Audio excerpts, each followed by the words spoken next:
안녕하세요. 반갑습니다. 오늘도 하나님 말씀으로 하루를 시작하는 모닝빵에 오신 여러분들 주님의 이름으로 환영하고 축복합니다. 새해 달력이 나오면 가장 먼저 확인하는 것은 올해 공휴일이 며칠이냐죠. 공휴일이 많으면 왠지 모르게 기분이 좋은 것이 우리의 마음입니다.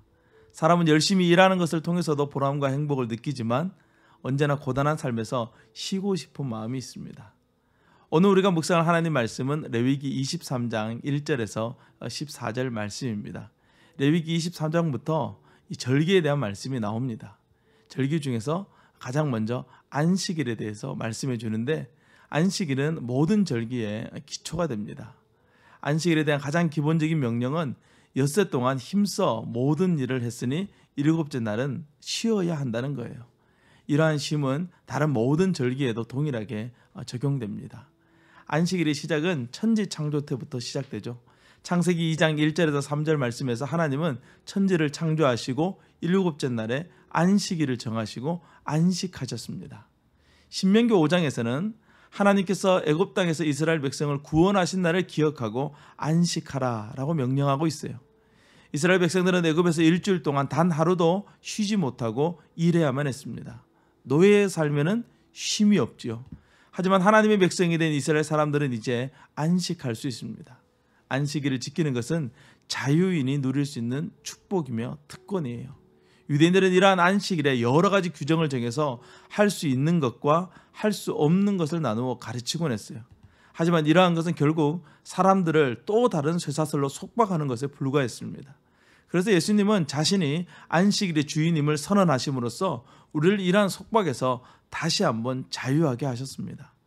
참된 안식이란 하나님 안에서 주어진 진정한 자유를 누리고 구원의 기쁨을 만끽하며 온전한 예배를 드리고 아름다운 교제를 하는 것이 진정으로 안식일을 지키는 것이다 라고 말할 수 있습니다.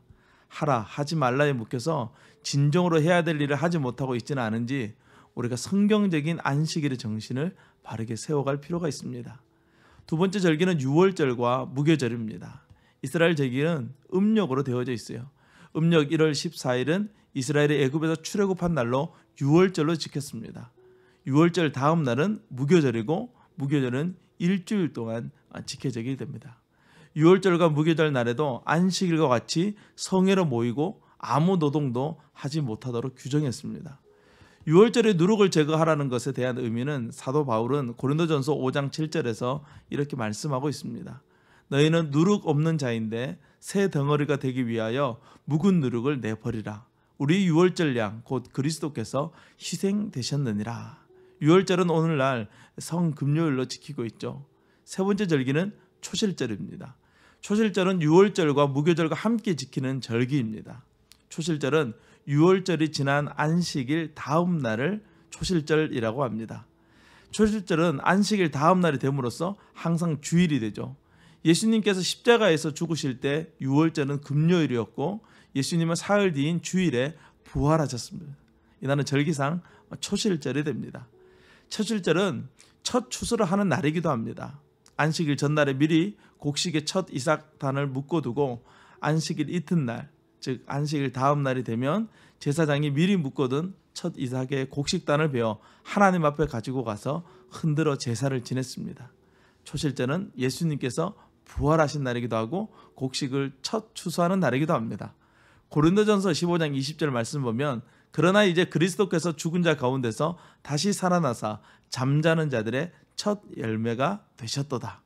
예수님은 부활의 첫 열매가 되셨습니다. 초실절에 곡식단을 하나님께 드린 후에 본격적으로 이스라엘 전역에서 추수가 시작되는 것처럼 예수 그리스도께서 부활하심으로 말미암아 믿음을 가진 우리 모두는 마침내 부활하게 된다는 것을 가르쳐주고 있는 것이죠.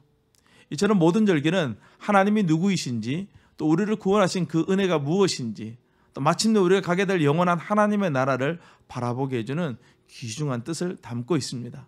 율법은 우리를 속박하기 위해서 하라 하지 말라를 정해놓은 것이 아니라 우리에게 진정한 자유를 주기 위해서 주어진 것임을 알아야 합니다.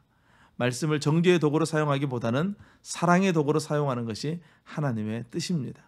오늘도 하나님의 그 크신 은혜를 기억하고 하나님이 누구이신지를 알아가며 또 하나님이 우리에게 주시는 은혜 안에서 감사하고 만족하는 우리 모두가 될 수 있기를 주님의 이름으로 축복합니다. 오늘도 승리하세요. 샬롬.